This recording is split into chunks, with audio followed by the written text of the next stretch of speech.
Hi ಎಲ್ರಿಗೂ ನಮಸ್ಕಾರ. Welcome to ಸ್ವರ ವ್ಲಾಗ್ಸ್.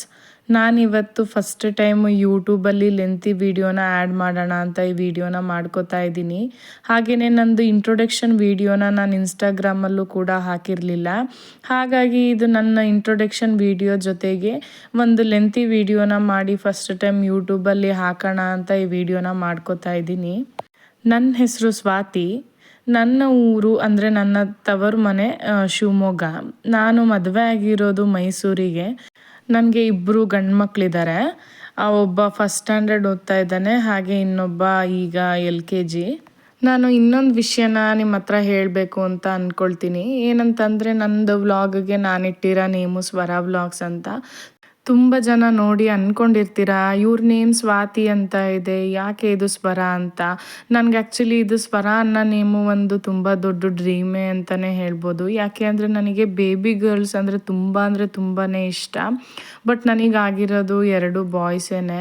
ಹಾಗಾಗಿ ಬಟ್ ನನಗೆ ಫಸ್ಟಿಂದನೂ ಬೇಬಿ ಗರ್ಲ್ ಆಗಬೇಕಂತ ಆಸೆ ಇತ್ತು. ಹಾಗೆ ಆ ಬೇಬಿ ಗರ್ಲಿಗೆ ನನ್ನ ನೇಮ್ ಹಾಗೆ ನನ್ನ ಹಸ್ಬೆಂಡ್ ನೇಮನ್ನ ಮರ್ಜ್ ಮಾಡಿ ಒಂದು ಸ್ವರ ಅನ್ನೋ ಹೆಸರು ಇಡಬೇಕು ಅಂತ ತುಂಬ ಆಸೆ ಇತ್ತು ನನಗೆ. ಬಟ್ ಅದು ಆಗದೆ ಹೋದ ಕಾರಣ ಏನಾದ್ರು ಒಂದು ಮಾಡಬೇಕಲ್ಲ ಆ ನೇಮಲ್ಲಿ ಅಂತ ಆಸೆನ ಇಟ್ಕೊಂಡಿದ್ದೆ. ಆಗ ನನ್ನ ತಲೆಯಲ್ಲಿ ಸಡನ್ನಾಗಿ ಬಂದಿದೆ ಇದೊಂದು ಯೂಟ್ಯೂಬ್ ಚಾನಲ್ ಹಾಗೆ ಇನ್ಸ್ಟಾಗ್ರಾಮಲ್ಲಿ ಒಂದು ಪೇಜ್. ಹಾಗಾಗಿ ನಾನು ಅದೆರಡಕ್ಕೂ ಸ್ವರ ವ್ಲಾಗ್ಸ್ ಅಂತ ಇಟ್ಟಿದ್ದೆ. ಇವನೇ ನೋಡಿ ನನ್ನ ಮಗ ಗುಣ ಅಂತ ಮನೇಲಿ ಕರೆಯೋದು ನಾವು. ಅವನ ಹೆಸರು ಅವ್ಯುಕ್ತ್ ಅಂತ ಹೇಳಿಬಿಟ್ಟು. ಆ್ಯಕ್ಚುಲಿ ಅದು ಒರಿಜಿನಲ್ ವೀಡಿಯೋದಲ್ಲಿ ಅವನೇ ಇಂಟ್ರೊಡಕ್ಷನ್ ಮಾಡ್ಕೊಂಡಿದ್ದ. ಹಾಗಾಗಿ ನಾನು ಅದನ್ನೇ ಅಪ್ಲೋಡ್ ಮಾಡೋಣ ಅಂದ್ಕೊಂಡಿದ್ದೆ. ಬಟ್ ಸಮ್ ಡಿಸ್ಟರ್ಬೆನ್ಸ್ ಅದನ್ನ ಅಪ್ಲೋಡ್ ಮಾಡೋಕ್ಕಾಗ್ತಾ ಇಲ್ಲ. ಇವನೇ ನಂದು 2ನೇ ಮಗ ಆಶ್ರಿತ್ ರಾಜ್ ಅಂತ.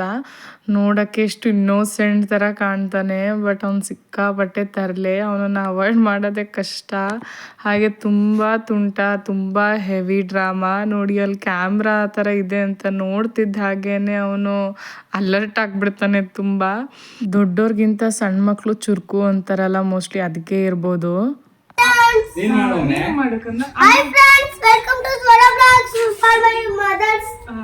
ಸ್ವರ ಬ್ಲಾಗ್ಸ್ ಅಂದ್ರೆ ಯಾರ್ದು ಪೇಜ್ ಅದು? ಎಲ್ಲರೂ ಲೈಕ್ ಮಾಡಿ ಅಂತ ಹೇಳಿ. ಆಮೇಲೆ ಸಬ್ಸ್ಕ್ರೈಬ್ ಮಾಡಿ. ಅವನು ಹೇಳಿದ ಆಡಿಯೋ ಇದೊಂದು ಮ್ಯಾಚ್ ಮಾಡ್ಲಿಕ್ಕೆ ಸಿಕ್ತು ನನಗೆ ವಿತೌಟ್ ಎನಿ ಡಿಸ್ಟರ್ಬೆನ್ಸ್. ಇವತ್ತು ಫ್ಯಾಮಿಲಿ ಮೆಂಬರ್ಸ್ ಎಲ್ಲ ಇದ್ದಿದ್ದರಿಂದ ಅವ್ರನ್ನ ಇಂಟ್ರೊಡ್ಯೂಸ್ ಮಾಡೋಣ ಅಂದ್ಕೊಂಡೆ. ಇವರು ನಮ್ಮ ಅಪ್ಪಾಜಿ. ಇವರಿಲ್ಲ, ಬಟ್ ಆದರೂ ಅವ್ರು ಇದ್ದಾರೆ ಅಂತಲೇ ನಾನು ಇವತ್ತು ಅಂದ್ಕೊಂಡು ನಾನು ಬದುಕ್ತಾ ಇದ್ದೀನಿ.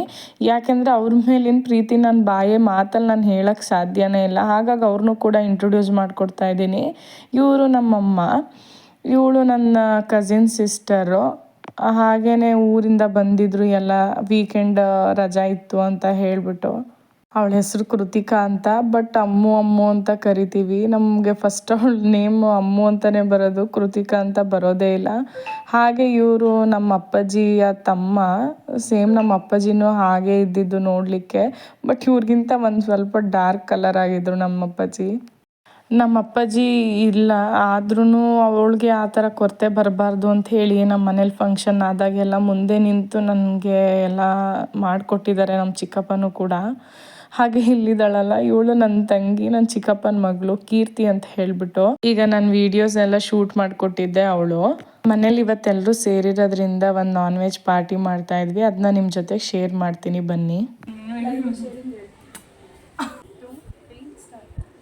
ಎಲ್ಲರೂ ಸ್ವರ ವ್ಲಾಗ್ಸ್ನ ಲೈಕ್ ಮಾಡಿ, ಶೇರ್ ಮಾಡಿ, ಸಬ್ಸ್ಕ್ರೈಬ್ ಮಾಡಿ. Thank you very much. ನೋಡಿದ್ರಲ್ಲ ನನ್ನ ಇಂಟ್ರೊಡಕ್ಷನ್ನು, ಹಾಗೆ ನನ್ನ ಫ್ಯಾಮಿಲಿ ಇಂಟ್ರೊಡಕ್ಷನ್ನು. ನನ್ನ ಹಸ್ಬೆಂಡ್ ಒಬ್ಬರು ಸಿಗಲಿಲ್ಲ ವಿಡಿಯೋದಲ್ಲಿ. ನೆಕ್ಸ್ಟ್ ಟೈಮ್ ಅವ್ರನ್ನ ಇಂಟ್ರೊಡ್ಯೂಸ್ ಮಾಡಿಸ್ಕೊಡ್ತೀನಿ. ಹಾಗೆ ನಾನು ಗಾರ್ಡನ್ಗೆ ಅಂತ ಜಾಗ ಬಿಟ್ಟಿದ್ನಲ್ಲ, ಅಲ್ಲಿಗೆ ಒಂದು ಸ್ವಲ್ಪ ಪುದೀನ ಹಾಗೆ ಅಲೋವೆರಾ ಗಿಡನೆಲ್ಲ ನಮ್ಮ ಚಿಕ್ಕಪ್ಪ ನೆಡ್ತಾ ಇದ್ರು. ಎಷ್ಟು ದಿವಸದಿಂದ ಬ್ಯಾಲೆನ್ಸ್ ಇತ್ತು ಈ ಕೆಲಸ ಅಂತಂದರೆ ನನ್ನ ಹಸ್ಬೆಂಡಿಗೆ ಹೇಳಿ ಸಾಕಾಗಿತ್ತು. ಅವರು ಫ್ರೀ ಆಗಿದ್ರು ಒಂದು ದಿವಸ ನನಗಿದು ಕೆಲಸ ಮಾಡಿಕೊಡ್ಲಿಲ್ಲ. ನಾನು ಫಸ್ಟಲ್ಲಿ ಹೇಳ್ದಂಗೆ ಇವತ್ತೆಲ್ಲರೂ ಮನೇಲಿ ರಿಲೇಟಿವ್ಸ್ ಬಂದಿದ್ದರಿಂದ ಭಾನುವಾರದ ಬಾಡೂಟ ಅಂತಲೇ ಹೇಳ್ಬೋದು ನಮ್ಮ ಮನೇಲಿ ಇವತ್ತು. ನನ್ನ ಹಸ್ಬೆಂಡ್ ನಾನ್ ವೆಜ್ ಎಲ್ಲ ತೊಗೊಂಡು ಬಂದಿದ್ದರು, ಮಟನ್ನು, ಚಿಕನ್ ಹಾಗೆಯೇ ಕೈಮಾ ಎಲ್ಲ. ಅದರಿಂದ ಒಂದು ಸ್ಪೆಷಲ್ ಏನಪ್ಪ ಅಂತ ಹೇಳಿದ್ರೆ ಕೈಮಾ ಉಂಡೆನ ಮಾಡೋಣ ಅಂತ ಮಾಡ್ತಾಯಿದ್ದೀನಿ. ಏನಂತಂದರೆ ನಮ್ಮ ಮನೇಲಿ ಸ್ವಲ್ಪ ಕೈಮಾ ಎಲ್ಲರೂ ಸ್ವಲ್ಪ ಇಷ್ಟಪಟ್ಟು ತಿಂತಾರೆ. ಹಾಗೆಯೇ ನಮ್ಮ ಫ್ಯಾಮಿಲಿಲಿ ನಮ್ಮಮ್ಮ ಮಾಡೋ ಕೈಮಾನ ತುಂಬ ಜನ ಕೇಳ್ತಾ ಇದ್ರು. ನಾನು ನನ್ನ ಅಮ್ಮನಿಂದ ಕಲ್ತಿರೋದನ್ನ ನಿಮಗೆ ಶೇರ್ ಮಾಡ್ತಾ ಇದ್ದೀನಿ. ಮೇಯ್ನು ಈ ಕೈಮಾ ಉಂಡೆಗೆ ಹುರ್ಗಡ್ಲೆ ಪೌಡರ್ನ ಮಾಡಿಟ್ಕೋಬೇಕು. ಮೇಯ್ನ್ ಏನಂತಂದರೆ ಕೈಮಾಗೆ ಹುರ್ಗಡ್ಲೆ ಪೌಡರು, ಯಾಕೆ ಅಂದರೆ ಅದು ಒಂದು ಒಳ್ಳೆ ಗುಡ್ ಕನ್ಸಿಸ್ಟೆನ್ಸಿಗೆ ಬರಬೇಕಾದ್ರೆ ಅದೇ ಇಂಪಾರ್ಟೆಂಟು. ಹಾಗೆಯೇ ಸ್ವಲ್ಪ ಈರುಳ್ಳಿ, ಶುಂಠಿ, ಬೆಳ್ಳುಳ್ಳಿ ಎಲ್ಲನೂ ಕಟ್ ಮಾಡಿ ಇಟ್ಕೊಂಡಿದ್ದೀನಿ. ಒಂದು ಜಾರ್ಗೆ ಈರುಳ್ಳಿ, ಶುಂಠಿ ಹಾಗೆ ಬೆಳ್ಳುಳ್ಳಿ ಮತ್ತು ಕೊತ್ತಂಬರಿ ಸೊಪ್ಪು ಹಾಕ್ಕೊಂಡು ಒಂದು ಫೈನ್ ಪೇಸ್ಟ್ ಮಾಡ್ಕೋಬೇಕು. ಹಾಗೆಯೇ ಪುದೀನ ಸೊಪ್ಪು, ಮೆಂತ್ಯ ಸೊಪ್ಪು ಎಲ್ಲನೂ ಹೆಚ್ಚಿಟ್ಕೊಂಡಿದ್ದೀನಿ. ಅದನ್ನು ಒಂದು ಫೈನ್ ಪೇಸ್ಟ್ ಮಾಡಿ ಎತ್ತಿಟ್ಕೋಬೇಕು.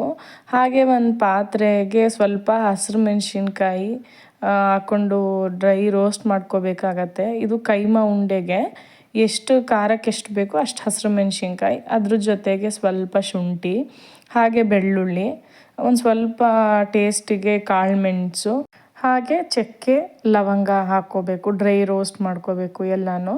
ನಾನು ಯೂಶ್ವಲಾಗಿ ಚಕ್ಕೆ ಲವಂಗನ ಈ ರೀತಿ ಹಾಕಲ್ಲ. ನಾನು ಯಾವಾಗ್ಲೂ ಅದನ್ನ ಚಕ್ಕೆ ಲವಂಗನ ಸಪ್ರೇಟ್ ಪೌಡರ್ ಮಾಡಿಟ್ಕೊಂಡು ಡೈರೆಕ್ಟಾಗಿ ಆ್ಯಡ್ ಮಾಡ್ಕೋತಿದ್ದೆ. ಬಟ್ ಅವತ್ತು ಖಾಲಿಯಾಗಿತ್ತು ಅಂತ ಹೇಳಿ ಚಕ್ಕೆ ಲವಂಗನೂ ಇದಕ್ಕೆ ಹಾಕ್ಕೊಳ್ತಾ ಇದ್ದೀನಿ. ಈ ಥರ ಇದನ್ನೆಲ್ಲ ರೋಸ್ಟ್ ಆಗಿದ್ದಾದಮೇಲೆ ಒಂದು ಜಾರ್ಗೆ ಇದನ್ನೆಲ್ಲ ಟ್ರಾನ್ಸ್ಫರ್ ಮಾಡ್ಕೋಬೇಕು. ಅದು ರೋಸ್ಟ್ ಆಗಿರೋ ಇಂಗ್ರೀಡಿಯೆಂಟ್ಸ್ ಎಲ್ಲನೂ ಒಂದು ಜಾರ್ಗೆ ಟ್ರಾನ್ಸ್ಫರ್ ಮಾಡ್ಕೋಬೇಕು. ಅದಕ್ಕೆ ಅದೇ ಜಾರ್ಗೆ ಸ್ವಲ್ಪ ಕಾಯಿ ತುರಿನ ಆ್ಯಡ್ ಮಾಡ್ಕೋಬೇಕು. ಹಾಗೆ ರುಚಿಗೆ ತಕ್ಕಷ್ಟು ಉಪ್ಪು ಹಾಕ್ಕೊಳ್ಬೇಕು. ಮತ್ತು ಯಾವುದೇ ರೀತಿ ನೀರು ಆ್ಯಡ್ ಮಾಡಬಾರ್ದು. ಎಲ್ಲನೂ ಡ್ರೈ ಆಗೇ ಗ್ರೈಂಡ್ ಮಾಡ್ಕೋಬೇಕು ಅದನ್ನು. ಅದಾದಮೇಲೆ ಒಂದು ಸ್ವಲ್ಪ ಕೊತ್ತಂಬರಿ ಸೊಪ್ಪು ಆ್ಯಡ್ ಮಾಡಿಕೊಂಡು ಗ್ರೈಂಡ್ ಮಾಡ್ಕೋತಾ ಇದ್ದೀವಿ. ಅದು ಒಟ್ನಲ್ಲಿ ನೀರು ಮಾತ್ರ ಯಾವ ಕಾರಣಕ್ಕೂ ಆ್ಯಡ್ ಮಾಡಿಬಿಡಿ, ಹಾಳಾಗಿಬಿಡುತ್ತೆ. ಹಾಗೆ ಕೈಮಾನ ಫಸ್ಟ್ ತಂದ ತಕ್ಷಣ ಈ ಥರ ಒಂದು ತೂತದ ಪಾತ್ರೆ ಇಟ್ಟರೆ ಅದರಲ್ಲಿರೋ ನೀರೆಲ್ಲನೂ ಕೆಳಗಡೆ ಸ್ಟ್ರೈನ್ ಆಗಿರುತ್ತೆ. ಇಲ್ಲ ಅಂತಂದರೆ ಕೈಮಾ ಅಷ್ಟು ಚೆನ್ನಾಗಿ ಬರೋಲ್ಲ ಉಂಡೆ. ಅದೇನು ಗ್ರೈಂಡ್ ಮಾಡ್ಕೊಂಡಿರ್ತೀವೋ ನಾವು ಅದೇ ಜಾರ್ಗೆ ಒಂದು ಸ್ವಲ್ಪ ಕೈಮಾನು ಹಾಕ್ಕೊಂಡು ಗ್ರೈಂಡ್ ಮಾಡ್ಕೋಬೇಕು. ಈ ಥರ ಆಗತ್ತೆ. ಇದಾದಮೇಲೆ ಅದೇ ಜಾರಿಗೇ ಮತ್ತೆ ಇನ್ನು ಮಿಕ್ಕಿರೋಂತಹ ಕೈಮಾನು ಆ್ಯಡ್ ಮಾಡಿಕೊಂಡು ಗ್ರೈಂಡ್ ಮಾಡ್ಕೋಬೇಕು. ಕೈಮಾ ಎಷ್ಟು ಡ್ರೈ ಆಗಿರುತ್ತೋ ಅಷ್ಟು ಒಳ್ಳೆಯದು. ನೀರಿನಂಶ ಇಲ್ಲದೇ ಇದ್ದರೆ ತುಂಬ ಚೆನ್ನಾಗಾಗತ್ತೆ ಉಂಡೆಗಳು. ನೀರಿನಂಶ ಇತ್ತು ಅಂತ ಹೇಳಿದ್ರೆ ನಾನು ಹೇಳಿದ್ನಲ್ಲ ಆ ಥರ ಒಂದು ತೂತದ ಪಾತ್ರೆ ಇಟ್ಬಿಟ್ಟು ಅದನ್ನು ನೀರು ಸೋರಕ್ಕೆ ಬಿಟ್ಬಿಟ್ಟು ಆಮೇಲೆ ಒಂದು 1 ಅವರ್ ಅರ್ಧ ಅವರ್ ಬಿಟ್ಟಾದಮೇಲೆ ನೀವು ಮಾಡ್ಕೋಬೇಕು. ಗ್ರೈಂಡ್ ಮಾಡ್ಕೊಂಡಿರೋದನ್ನೆಲ್ಲ ಒಂದು ಬೌಲ್ಗೆ ಟ್ರಾನ್ಸ್ಫರ್ ಮಾಡಿಕೊಂಡು ಅದಕ್ಕೊಂದು ಸ್ವಲ್ಪ ಗರಂ ಮಸಾಲ ಹಾಗೆ ಧನಿಯಾ ಪೌಡರ್ ಹಾಕ್ಕೊಳ್ಬೇಕು. ಅದಕ್ಕೆ ಒಂದು ಸ್ವಲ್ಪ ಅರಿಶಿನ ಮತ್ತು ಹುರ್ಗಡ್ಲೆ ಪೌಡರು ಸ್ವಲ್ಪ ಹಾಕ್ಕೊಂಡು ಚೆನ್ನಾಗಿ ಮಿಕ್ಸ್ ಮಾಡ್ಕೋಬೇಕು. ಉಂಡೆ ಎಲ್ಲ ಚೆನ್ನಾಗಿ ನಮಗೆ ಕಟ್ಲಿಕ್ಕೆ ಬರ್ತಾ ಇದೆ ಅಂತ ಅಂದಾಗ ಹುರ್ಗಡ್ಲೆ ಪೌಡರಿನ ಎಕ್ಸ್ಟ್ರಾ ಆ್ಯಡ್ ಮಾಡ್ಕೋಬಾರ್ದು. ಒಂದು ಸತಿ ಎಲ್ಲನೂ ಮಿಕ್ಸ್ ಎಲ್ಲ ಮಾಡಾದಮೇಲೆ ಉಂಡೆ ಚೆನ್ನಾಗಿ ಬಂದಿದೆ ಅಂದಮೇಲೆ ಮಿಕ್ಸ್ ಮಾಡ್ಕೋಬಾರ್ದು. ಬರ್ತಾ ಇಲ್ಲ ಅಂತಂದರೆ ಇನ್ನೊಂದು ಸ್ವಲ್ಪ ಬೇಕಾದಷ್ಟನ್ನು ಆ್ಯಡ್ ಮಾಡ್ಕೋಬೋದು. ಒಂದೇ ಸತಿ ಹುರ್ಗಡ್ಲೆ ಪೌಡರ್ನ ಜಾಸ್ತಿ ಆ್ಯಡ್ ಮಾಡ್ಕೊಳಕ್ಕೆ ಹೋಗಬೇಡಿ. ನಂದು ಇದು ಫಸ್ಟ್ ಲೆಂತಿ ವಿಡಿಯೋ ಆಗಿರೋದ್ರಿಂದ ಯಾವ ರೀತಿ ಮಾಡಬೇಕು ಅಂತ ಅಷ್ಟಾಗಿ ಐಡಿಯಾ ಇರಲಿಲ್ಲ. ಹಾಗಾಗಿ ಒಂದು ರೆಸಿಪಿ ಜೊತೆಗೆ ಶೇರ್ ಮಾಡೋಣ ಅಂತ ಅಂದ್ಕೊಂಡೆ. ಹಾಗೆ ಇದೆಲ್ಲ ಮಿಕ್ಸ್ ಮಾಡಾದಮೇಲೆ ಈ ಥರ ಒಂದು ಉಂಡೆನ ಎತ್ಕೊಂಡು ನೋಡಬೇಕು. ಉಂಡೆ ಎಲ್ಲ ಚೆನ್ನಾಗಿ ಬರ್ತಿದೆ ಅಂತ ಅಂದರೆ ನೀವು ಎಲ್ಲನೂ ಉಂಡೆಗಳು ಮಾಡಿ ಎತ್ತಿಟ್ಕೋಬೋದು. ಇಲ್ಲ ಅಂತಂದರೆ ಇನ್ನೊಂದು ಸ್ವಲ್ಪ ಹುರ್ಗಡ್ಲೆ ಪೌಡ್ರ್ ಹಾಕ್ಕೊಂಡು ಮಿಕ್ಸ್ ಮಾಡಿಕೊಂಡು ಉಂಡೆ ಮಾಡ್ಕೋಬೋದು. ನನಗಿಲ್ಲಿ ಕರೆಕ್ಟಾಗಿ ಪೋರ್ಷನಲ್ಲಿ ಹಾಕ್ಕೊಂಡಿದ್ರಿಂದ ಕರೆಕ್ಟಾಗಿ ಉಂಡೆ ರೌಂಡಿಗೆ ಬರ್ತಾಯಿದೆ. ಯಾವುದೇ ರೀತಿ ಅಂತ ಕ್ರ್ಯಾಕ್ ಆಗ್ತಾಯಿಲ್ಲ, ಒಡ್ಕೋತಾ ಇಲ್ಲ ಉಂಡೆಗಳು. ನಾನು ಹೀಗೆ ಎಲ್ಲ ಒಂದೊಂದಾಗಿ ಉಂಡೆಗಳನ್ನ ಮಾಡಿ ಎತ್ತಿಟ್ಕೊಂಡೆ. ಈ ಥರ ನಾನು ಎಲ್ಲ ಉಂಡೆಗಳನ್ನೂ ಮಾಡಿ ರೆಡಿ ಮಾಡಿ ಇಟ್ಕೊಂಡಿದ್ದೀನಿ. ನೋಡಿ ಉಂಡೆ ಒಂದು ಸ್ವಲ್ಪನೂ ಒಡ್ಕೋತಾ ಇಲ್ಲ, ಕ್ಲೀನಾಗಿ ಆಗಿದೆ. ಇದನ್ನು ಒಂದು ಪಾತ್ರೆಗೆ, ಒಂದು ಅಗಲವಾಗಿರೋ ಅಂಥ ಪಾತ್ರೆಗೆ ಹಾಕ್ಕೊಂಡ್ರೆ ನಮಗೆ ಅದನ್ನು ಈಸಿಯಾಗಿ ರೊಟೇಟ್ ಮಾಡ್ಕೋಬೋದು. ಆ ಪಾತ್ರೆಗೆ ಫಸ್ಟು ಒಂದು ಸ್ವಲ್ಪ ಆಯಿಲ್ ಹಾಕ್ಕೊಳ್ತಾ ಇದ್ದೀನಿ. ಆಯಿಲ್ ಹಾಕ್ಕೊಂಡಾದ್ಮೇಲೆ ಕಟ್ ಮಾಡಿ ಇಟ್ಕೊಂಡಿರ್ತೀವಲ್ಲ ಅದು ಮೆಂತ್ಯ ಸೊಪ್ಪು ಹಾಗೆ ಸ್ವಲ್ಪ ಪುದೀನ ಸೊಪ್ಪು ಆ್ಯಡ್ ಮಾಡ್ಕೋತಾ ಇದ್ದೀನಿ. ಈ ಪೇಸ್ಟ್ ಹಾಕಿದ್ಮೇಲೆ ಅದನ್ನ ಸ್ವಲ್ಪ ಚೆನ್ನಾಗಿ ಫ್ರೈ ಆಗ್ಲಿಕ್ಕೆ ಬಿಡಬೇಕು. ಆ ಪೇಸ್ಟಿಗೆ ಇನ್ನೊಂದು ಸ್ವಲ್ಪ ಅರಿಶಿನ ಆ್ಯಡ್ ಮಾಡ್ಕೋಬೇಕು. ಹಾಗೆ ಇದನ್ನು ಚೆನ್ನಾಗಿ ಫ್ರೈ ಆಗಾದಮೇಲೆ ಇದು ಪೂರ್ತಿ ಆಯಿಲೆಲ್ಲ ಸಪ್ರೇಟ್ ಆಗ್ತಾಯಿದೆ ಅಂತ ಅಂದಾಗ ನಾವು ನೆಕ್ಸ್ಟ್ ಕೈಮಾ ಉಂಡೆಗಳು ರೆಡಿ ಮಾಡಿ ಇಟ್ಕೊಂಡಿರ್ತೀವಲ್ಲ ಅದನ್ನು ಒಂದೊಂದಾಗೇ ಆ್ಯಡ್ ಮಾಡ್ಕೋಬೇಕಾಗತ್ತೆ. ಈ ರೀತಿ ಆಯಿಲೆಲ್ಲ ಸಪ್ರೇಟ್ ಆದಮೇಲೆ ಇದಕ್ಕೆ ಒಂದೊಂದಾಗೇ ಕೈಮಾ ಉಂಡೆಗಳನ್ನ ಆ್ಯಡ್ ಮಾಡ್ಕೋಬೇಕಾಗತ್ತೆ. ಇದು ಅಂಟ್ಕೊಳ್ಳಲ್ಲ ನೋಡಿ, ಎಷ್ಟು ಕ್ಲೀನಾಗಿ ಇಡ್ತಾ ಇದ್ದೀನಿ ನಾನು. ಒಂದು ಸ್ವಲ್ಪನೂ ಉಂಡೆಗಳು ಒಡ್ಕೋತಿಲ್ಲ, ನನ್ನ ಕೈಗೆ ಅಂಟ್ಕೋತಾನೂ ಇಲ್ಲ. ಅಷ್ಟು ಚೆನ್ನಾಗಿ ಇರುತ್ತೆ ಮಾಡಿದ್ರೆ ಕರೆಕ್ಟಾಗಿ. ಕ್ಲೀನಾಗಿ ಇದನ್ನೆಲ್ಲ ಒಂದೊಂದು ಉಂಡೆಗಳನ್ನ ಹಾಕೊಂಡಾದ್ಮೇಲೆ ಕೈ ಆಡಿಸೋಕ್ಕೆ ಹೋಗಬಾರ್ದು. ಸಡನ್ನಾಗಿ ಆಡಿಸ್ಬಿಟ್ರೆ ಉಂಡೆಗಳು ಒಡ್ಕೊಳ್ಳುತ್ತೆ. ಅದೆಲ್ಲ ಉಂಡೆಗಳು ಹಾಕಾದ್ಮೇಲೆ ಒಂದು ಸ್ವಲ್ಪ ನೀರು ಆ್ಯಡ್ ಮಾಡ್ಕೊಂಡಿದ್ದೀನಿ ನಾನು. ಒಂದು 2 to 3 ಮಿನಿಟ್ಸ್ ಬಿಟ್ಟಾದಮೇಲೆ ಅದಕ್ಕೊಂಚೂರು ನೀರು ಆ್ಯಡ್ ಮಾಡಿಕೊಂಡು, ಏನು ಕೈ ಆಡಿಸ್ಬಾರ್ದು, ಅದನ್ನು ಮುಚ್ಚಿಬಿಟ್ಟು ಒಂದು 2 to 3 ಮಿನಿಟ್ಸ್ ಲೋ ಫ್ಲೇಮಲ್ಲೇ, ಮೀಡಿಯಮ್ ಲೋ ಫ್ಲೇಮಲ್ಲೇ ಬೇಯಿಸ್ಕೋಬೇಕು. ಆ ಕಡೆ ಕೈಮಾನು ಮಾಡೋಕ್ಕಿಟ್ಬಿಟ್ಟು ನಾವು ಈ ಸೈಡು ಮಟನ್ಗೂ ಒಗ್ಗರಣೆಗೆ ಹಾಕ್ಕೊಳ್ತಾ ಇದ್ದೀನಿ. ಮಟನಿಗೂ ಸೇಮ್ ಪ್ರೊಸೀಜರು. ಸ್ವಲ್ಪ ಆಯಿಲ್ ಹಾಕಿಬಿಟ್ಟು ಅದಕ್ಕೆ ಮೆಂತ್ಯ ಸೊಪ್ಪು, ಪುದೀನ ಸೊಪ್ಪನ್ನ ಆ್ಯಡ್ ಮಾಡಿಕೊಂಡು, ಈರುಳ್ಳಿ, ಶುಂಠಿ, ಬೆಳ್ಳುಳ್ಳಿ ಪೇಸ್ಟ್ ಮಾಡ್ಕೊಂಡಿರ್ತೀವಲ್ಲ ಅದನ್ನು ಆ್ಯಡ್ ಮಾಡಿಕೊಂಡು, ಅದು ಫ್ರೈ ಎಲ್ಲ ಆದಮೇಲೆ ಅದಕ್ಕೊಂದು ಸ್ವಲ್ಪ ಅರಿಶಿನ ಪೌಡರ್ ಹಾಕ್ಕೊಂಡು ಮಿಕ್ಸ್ ಮಾಡ್ಕೊತಾ ಇದ್ದೀನಿ. ಇದೆಲ್ಲ ಮಿಕ್ಸ್ ಮಾಡ್ಕೊಂಡು ಅದು ಸೇಮ್ ಆಯಿಲೆಲ್ಲ ಸಪ್ರೇಟ್ ಆದಾಗ ಅದಕ್ಕೆ ಮಟನ್ ಹಾಕ್ಕೊಳ್ಬೇಕು. ಅದೇ ಹಾಗೆ ನೋಡಿ, ಈಗ ಚೆನ್ನಾಗಿ ಅದೆಲ್ಲ ನೀರೆಲ್ಲ ಹಾಕಿದ್ಮೇಲೆ ನಾನೊಂದು ಸ್ವಲ್ಪನೂ ಅದಕ್ಕೆ ಮಿಕ್ಸ್ ಮಾಡಿರಲಿಲ್ಲ ಈಗಲೇ ತೆಗೆದು ಮಿಕ್ಸ್ ಮಾಡಿದ್ದು. ಎಷ್ಟು ಚೆನ್ನಾಗಾಗಿದೆ ಉಂಡೆಗಳೆಲ್ಲ, ಒಂಚೂರು ಒಡ್ಕೊಳ್ತಾ ಇಲ್ಲ. ಎಷ್ಟು ಕ್ಲೀನಾಗಿ ಆಗಿರುತ್ತೆ ನೋಡಿ ಉಂಡೆಗಳು. ಪ್ರೊಸೀಜರ್ ಕರೆಕ್ಟಾಗಿ ಮಾಡಿತ್ತು ಅಂತ ಅಂದರೆ ಕ್ಲೀನಾಗಿ ನೀಟಾಗೆ ಬರುತ್ತೆ. ಕೆಲವೊಬ್ರು ಹೇಳ್ತಾರೆ ನನಗೆ ಕೈಮಾ ಉಂಡೆನೇ ಬರಲ್ಲ, ನನಗೆ ಕೈಮಾ ಉಂಡೆಗಳು ಒಡೆದೋಗುತ್ತೆ, ಹೆಂಗೆ ಮಾಡೋದು ಅಂತ. ಹಾಗೆ ಅವ್ರಿಗೆ ಹೆಲ್ಪ್ ಆಗಲಿ ಅಂತ ಶೇರ್ ಮಾಡ್ತಾಯಿದ್ದೀನಿ.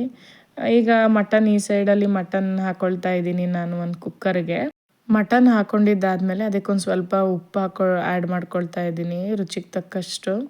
ಹಾಕ್ಕೊಂಡು ಒಂದು ಒಳ್ಳೆ ಮಿಕ್ಸ್ ಕೊಡಬೇಕು. ಅದನ್ನು ಚೆನ್ನಾಗೆಲ್ಲ ಮಿಕ್ಸ್ ಆದಮೇಲೆ ಅದರಲ್ಲಿರೋಂಥ ನೀರಿನ ಅಂಶ ಎಲ್ಲ ಹೋಗಬೇಕು. ಅಲ್ಲಿ ತನಕ ಚೆನ್ನಾಗಿ ನಾನು ಮತ್ತೆ ನೀರು ಯಾವುದೋ ಎಕ್ಸ್ಟ್ರಾ ಆ್ಯಡ್ ಮಾಡ್ದಲೆ ಅದನ್ನು ಬೇಯಿಸ್ಕೊಳ್ತೀನಿ. ಮುಚ್ಚೋದು ಇಲ್ಲ, ನಾನು ಅದನ್ನ ಲಿಡ್ಡು ಸಹ ಕ್ಲೋಸ್ ಮಾಡೋದಿಲ್ಲ. ನನ್ನ ಚಿಕ್ಕಪ್ಪನೂ ಬಂದರು, ಹೆಲ್ಪ್ ಮಾಡ್ತೀನಿ ಅಮ್ಮ ಬಾ, ಲೇಟ್ ಆಯಿತು ಅಂತ ಹೇಳಿಬಿಟ್ಟು.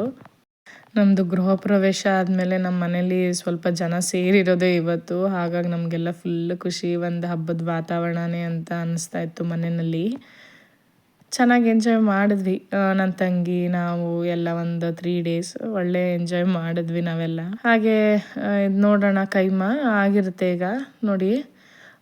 ಇದು ಪರ್ಫೆಕ್ಟ್ ಅಂದರೆ ಪರ್ಫೆಕ್ಟಾಗಿ ಆಗಿರೋಂಥ ಕೈಮಾ ಇದು.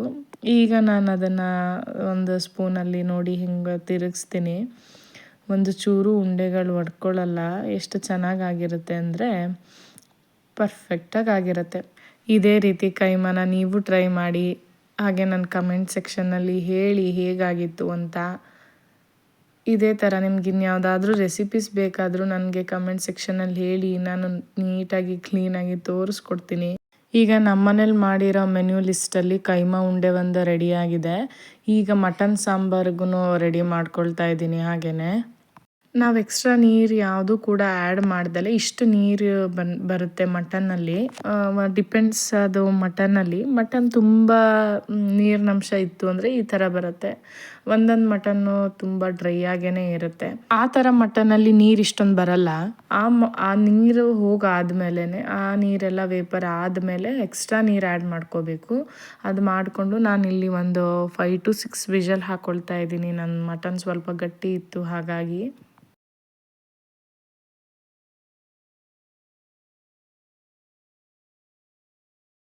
ಮಟನ್ ವಿಷಲ್ ಆಗಾದ್ಮೇಲೆ ಅದನ್ನ ಒಂದು ಪಾತ್ರೆಗೆ ಹಾಕ್ಕೊಂಡು ಒಂದು ಕಾಯಿ ಮಸಾಲೆ ರೆಡಿ ಮಾಡ್ಕೊಂಡು ಹಾಕ್ಕೊಂಡೆ. ನೋಡಿದ್ರಲ್ಲ ನಂದು ಫಸ್ಟ್ ಲೆಂತಿ ವಿಡಿಯೋ ಹಾಗೂ ಇಂಟ್ರೊಡಕ್ಷನ್ ವಿಡಿಯೋ ನಿಮಗೆಲ್ಲ ಇಷ್ಟ ಆಗಿದೆ ಅಂತ ಅನ್ಕೋತೀನಿ. ಹಾಗೆ ಇಷ್ಟ ಆಗಿದ್ರೆ ಪ್ಲೀಸ್ ಲೈಕ್ ಮಾಡಿ, ಹಾಗೆ ನಿಮ್ಮ ಫ್ರೆಂಡ್ಸ್ ಆ್ಯಂಡ್ ಫ್ಯಾಮಿಲಿಗೂ ಶೇರ್ ಮಾಡಿ, ನನ್ನ ಚಾನಲ್ನ ಸಬ್ಸ್ಕ್ರೈಬ್ ಮಾಡಿ. ಹಾಗೆಯೇ ನಿಮಗೆ ರೆಸಿಪಿ ನಾನು ತೋರಿಸಿದೆಲ್ಲ ಇಷ್ಟ ಆಗಿತ್ತು ಅಂತ ಹೇಳಿದ್ರೆ, ನಿಮ್ಗೆ ನೆಕ್ಸ್ಟ್ ಯಾವ್ದಾದ್ರು ರೆಸಿಪೀಸ್ ಬೇಕಾಗಿದ್ರು ಕಮೆಂಟ್ ಮಾಡಿ.